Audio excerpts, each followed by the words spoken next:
One of the critical stages of creating a musical is determining what songs you want to write. Duh, right?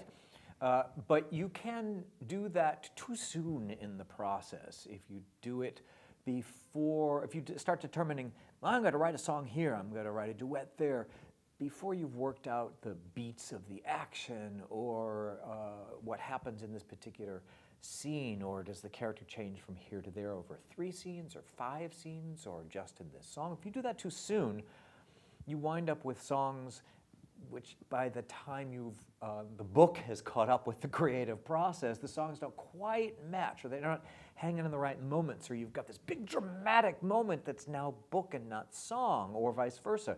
You've got this big dramatic song, but it's not in the right spot. So what you want to do is a process called spotting a song. Song spotting is the act of creating possibilities for songs that might fulfill the dramatic needs of a musical scene. The operative word there is possibilities. When you have a song spotting session, you're just spitballing ideas. Maybe in this, act 1, scene 6. Maybe it could be a duet, maybe it could be a trio, maybe it's a solo, maybe it's a solo and then a little bit of dialogue and then a trio, maybe it's dance. You come up with lots of different possibilities. Ideally, he said, taking his glasses and staring us straight down, you want the entire team involved in the song spotting. You want not just the composer and lyricist to work on this, but the composer, lyricist, and book writers. You want all 3 functions, all 3 people, or 2 people to get together and determine what might possibly be a song. It's possible that the book writer might say, I think we've got too much exposition to cover here. I think we want to do this in book. It's possible the composer would say, I could do this in a dance. It could be that the lyricist says, could we possibly take scenes 5, 6, and 7 and put them all together? And the book writer says, oh, if we did that and add the tail end of scene 5, etc. The point is you want to all work together and all spitball lots of ideas, more than you could possibly chew. A good song spotting session will wind up with dozens and dozens and dozens, maybe 80 song possibilities for a full-length show, maybe 100, maybe 120, way more than you're ever going to use. So how do you spot a musical? How do you do song spotting? Well, if it's true that in musical theater, a song emerges when characters' emotions are so heightened that they can no longer speak, then what you want to do is to shape the book to point to those songs. So the book is actually setting up those moments of heightened emotion. You want to create a structure of the evening that leads to emotional high points and then leans away from it. So how do you heighten an emotion in a scene? This is not just the book writer's function to figure this out. A lot of the heavy lifting will be done by the book writer, and in general, the book writer has some playwriting background, in which case a lot of what I'm about to talk about is fairly familiar. So the lyricist, if you're working with an experienced book writer, playwright, you should lean on them to say, I want to heighten the emotion. I want them to sing. This scene is a little too staid. It's a little too conversational. It's a little too underplayed to motivate a song. How can we heighten the emotion in this scene? Well, there's a couple ways. In fact, 2 to be specific. You can increase the stakes, which makes for a stronger need for the character. The character wants whatever they want much more strongly. It's more important. They might die because of it. They might, the marriage might fall apart. The child might be, in danger, etc. So increase the stakes or increase the conflict. Make the force of opposition stronger, make it harder for characters to get what they're looking for. Just inflate the whole. Obviously, you can push too far, and it becomes a silly melodrama. I'm not suggesting that, but if by making things more important to the characters and then making it harder for them to get, the emotions get bigger, as you understand. Let me talk you through a kind of action series. Again, this is a playwriting 101-esque. What you want is to establish your character wanting something. What do they want? That's it's easier said than done. Just say, well, I know what they want. They want to be happy. You need something specific. They want to be a doctor. They want a signature on the document. They want to unlock the locks. They want to finish making the dress. They want to crack the code, not just they want to be happy. So they do something to get what they want. That seems really academic, but it's amazing how often you'll get into a scene, a story, an act, and realize, oh, they're actually not trying to get what they said they wanted.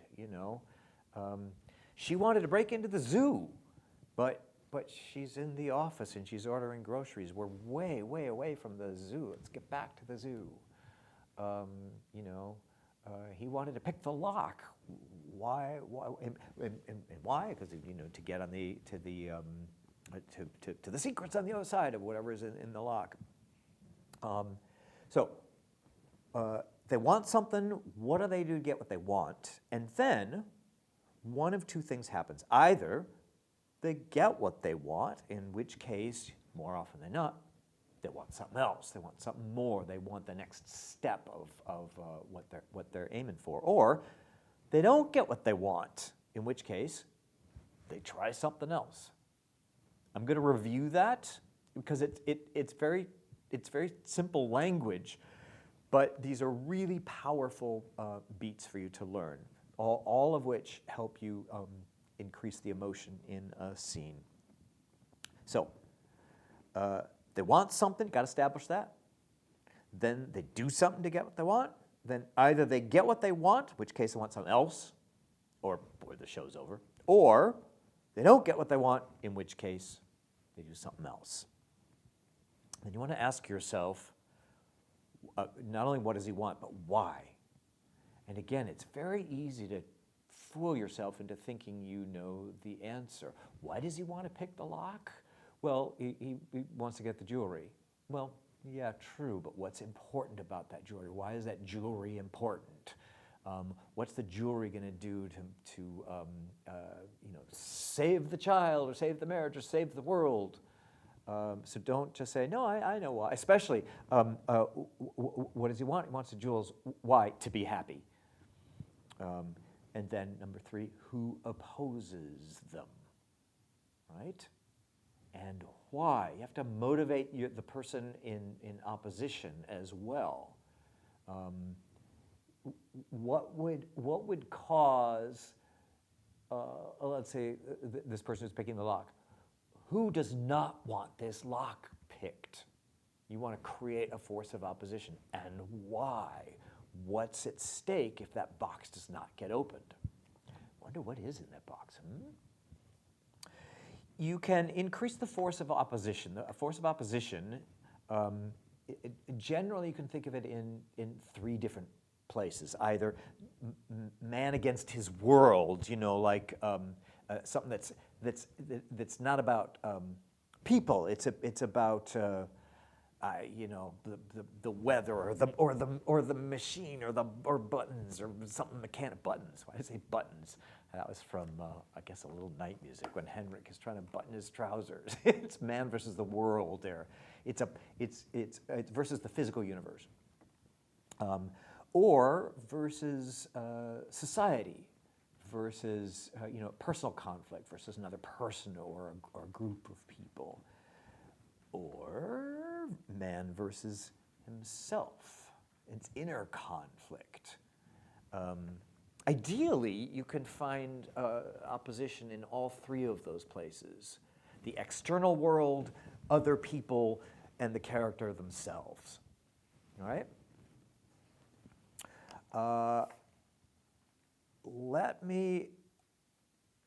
want to talk about the purpose of a song in a musical.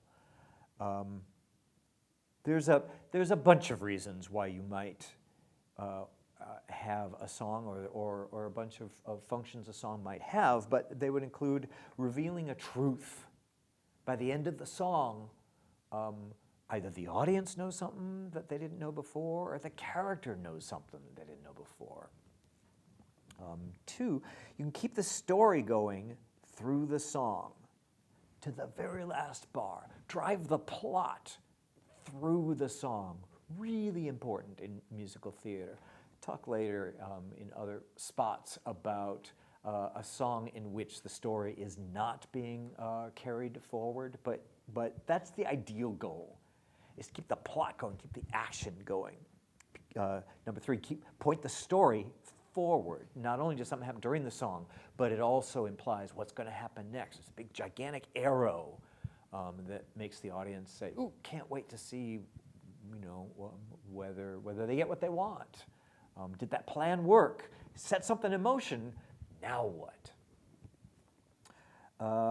The purpose of the song in a musical should also coincide with the emotional climax, the story climax, by which I mean the emotional climax of the scene. You've got to figure out what the shape of the scene is, and you want the high point, the emotional high point of the scene, to match the high point of the song. You want those to line up.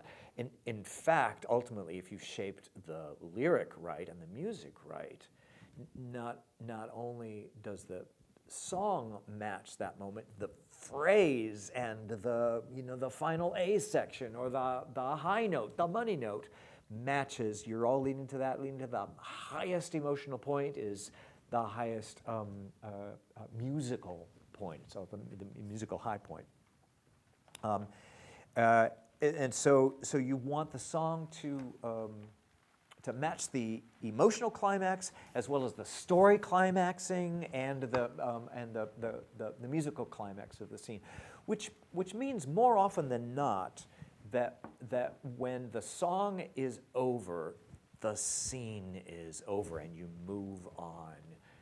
In general, plenty of reasons to break this rule, but the rule is, in general, at the conclusion of the song, the scene is over and blackout or lights shift.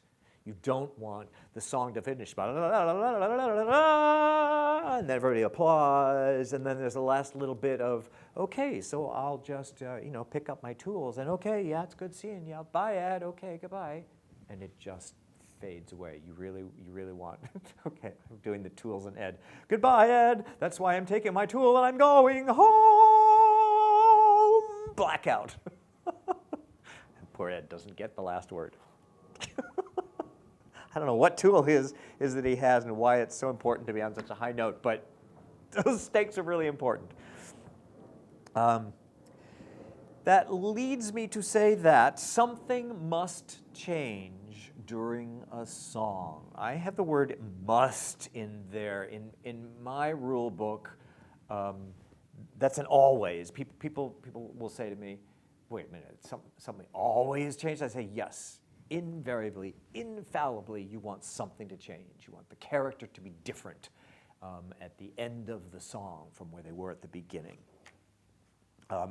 Otherwise, it's static dramatically, and therefore is more in the realm of a pop song or a play in which things are more stasis. In a musical, a song should always be pushing forward. Something should be changing. So you should look for change in, I suggest, a handful of areas. If in the area of exposition, for instance, maybe the character knows something more than at the song's beginning. learn something, secrets revealed. The circumstances are different at the end of the song from what they were at the beginning. Or number 2, action. This is the biggie. Characters do things to change things. What do they want? They want whatever it is that they want, and then they do something to try to get it. That would be fantastic to happen during the song, as opposed to character puts down their needs for a time to sing a song, and then meanwhile, and when it's over, now I'm going to go back to getting what I want. They should still want what they want all during the song and continue to act upon it. Don't stop them doing things just because they're singing. Capiche? Something must change during song. That could be conflict. The conflict between characters could either be heightened, or it could be resolved.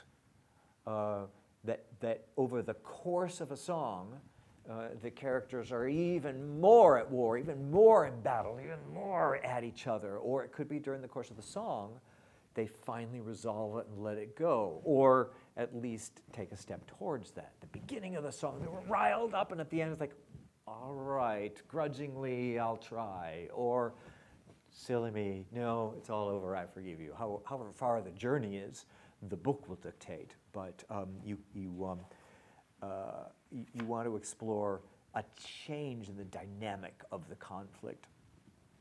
4th area I suggest is perhaps the character. The character, themselves should be changed.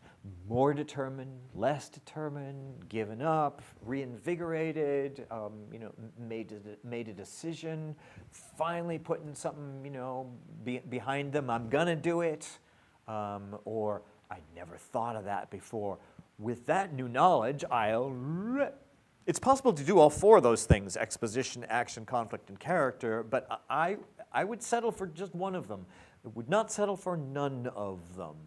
To make some kind of change during the song. Otherwise, examine what is this song doing in there if it's not advancing the story, if the character is not changing. I want to expand a little bit on that last area, character. The character is changed through the arc of the song.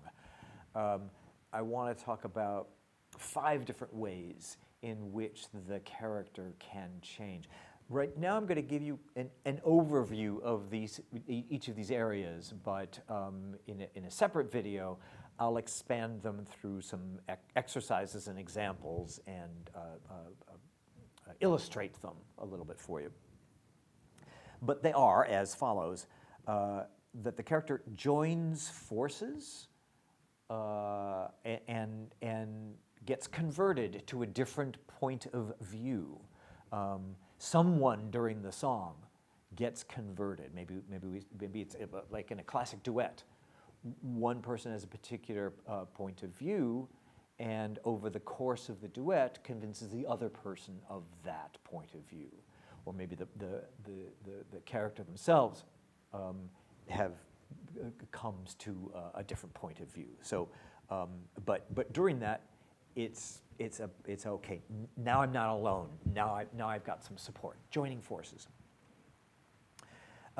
Self-discovery. I would caution you that self-discovery is innately inert. That it's internal and nothing is physically happening on this during a moment of self-discovery. All that's happening is thinking. So it's physically static. So I warn you that if you're saying, okay, my character's going to change, I'm going to do self-discovery, I warn you that has to be a pretty active self-discovery. That actually has to be a lot of active thought of maybe I could that, maybe I could this. Let me think this through. Let me do that. Yes, I'm going to do that. So you might trot out one of the progressions that you have already so deftly mastered and apply that to self-discovery. The caution there is that a song of self-discovery can tend to just be an internal monologue, reverie kind of thing that is physically static and emotionally static, and it doesn't change. That's my caution. Don't do that, right? Number 3, the character can change by resolving a conflict or resolving a confrontation. So perhaps at the beginning of the song, they are at each other, and they can then resolve it, or you can inflame it further. That's kind of what I talked about up above under conflict, but here you can expand it to the character's point of view as well. I've come around to your side, and that has resolved our conflict. Or, no, you've convinced me that I do not agree with you, and in fact, I am now even more your sworn enemy. So it has to do with internalizing a little bit of the thought process that's going on with the conflict, and then inflaming it and making it bigger. Then lastly, decision making, where the character is deciding between two or more possible actions to take. I could do this, I could do that, I kind of like that one, I really want to do that one, I really should do that one, but I'm going to do that one. Or maybe there's a third possibility. You could do this one, you could do that one, or you could nap. Yes, see now from Little Night Music. That concludes this overview of spotting a song. What remains for you to take a look at are some examples of character change through a song.